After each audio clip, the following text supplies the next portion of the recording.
When researching the women's suffrage movement, you may find the terms suffragist and suffragette used interchangeably. However, their meanings are different, and in fact, the term suffragette was seen as an offensive term here in the United States. Suffragette was first used by a British reporter in 1906 to mock the movement.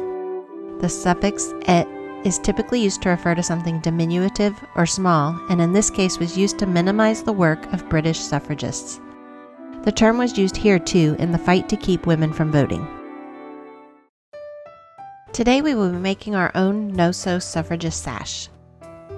Now to make our sash, we need 2 yards of mid-weight fusible interfacing and rolls of 1.5-inch satin ribbon in a golden yellow, white, and purple colors.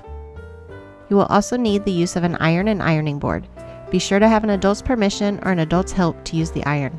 The last thing we need is a pressing cloth to protect the ribbon from the iron surface. If you don't have a pressing cloth, you can use a woven dish towel or a pillowcase, which is what I'll be using. The first thing you want to do is cut a strip of fusible interfacing that is 4 inches wide and 2 yards long. We want the width to be a little narrower than the width of our ribbons combined, so it can't be seen past the edges of the sash.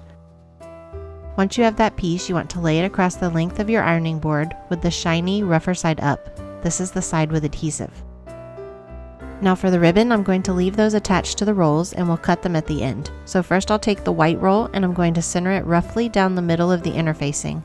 I'm going to leave some extra ribbon at the top. Next I'll take the gold ribbon and line that up flush with the edge of the white, followed by the purple on the other side of the white. I'm only going to line up small bits at a time and then iron section by section. Now we need our pressing cloth and we will carefully place that over the top of the ribbon, and we're ready to start ironing. We want to iron at a medium to high heat, and the one I've chosen on my iron is the wool setting. Now we want to carefully and slowly start ironing. You want to move carefully down the ribbon because we don't want the ribbon to move out of position before it gets tacked down. This video is going to speed up, so it's going to appear that I'm ironing quickly and moving the iron around a lot. But remember to go slow and careful on yours at home. As you iron, you want to check periodically that the ribbon is sticking to the interfacing before moving on. Once the first section is stuck down, we can move on and arrange our next section of ribbon and iron that down. You will repeat this process until you reach the end of the interfacing. Supporters of the movement often wore sashes and/or a small button. The colors on the sash would identify them as members of the Women's Political Union. Sashes were worn for speaking events, campaigns, rallies, and parades. The Women's Political Union was formed by Harriet Stanton Blanche, who was the daughter of Elizabeth Cady Stanton. The WPU was responsible for holding the first large women's suffrage march in New York in 1910. The suffragist sashes are purple, white, and gold. In 1913, the National Women's Party gave the meanings behind the colors. Purple is the color of loyalty, constancy to purpose, and unswerving steadfast to a cause. White is the emblem of purity and symbolizes the quality of our purpose. And gold, the color of light and life, is as the torch that guides our purpose, pure and unswerving. Now that we've finished ironing, we'll take some scissors and cut off the roll of ribbon from each color.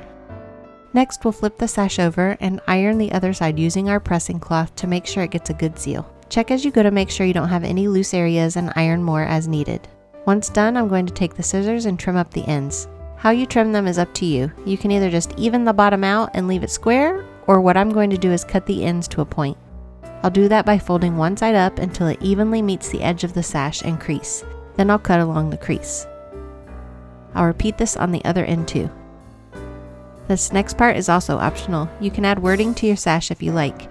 You can use iron-on letters, you can buy these at most craft stores, or you can use a stencil and paint or color in the letters. You can also simply and quickly just use a fabric marker and write on your own letters, which is what I'm doing. The most common wording found on these sashes is "Votes for Women," and that's what I'm adding to mine. You want to fold the sash in half and then line it up so that you'll end up with your lettering centered running across your chest like this.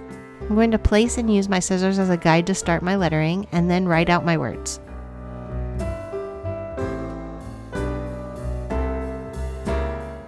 As a last step, you'll use a pin or safety pin to pin the ends of your sash together so you can wear it.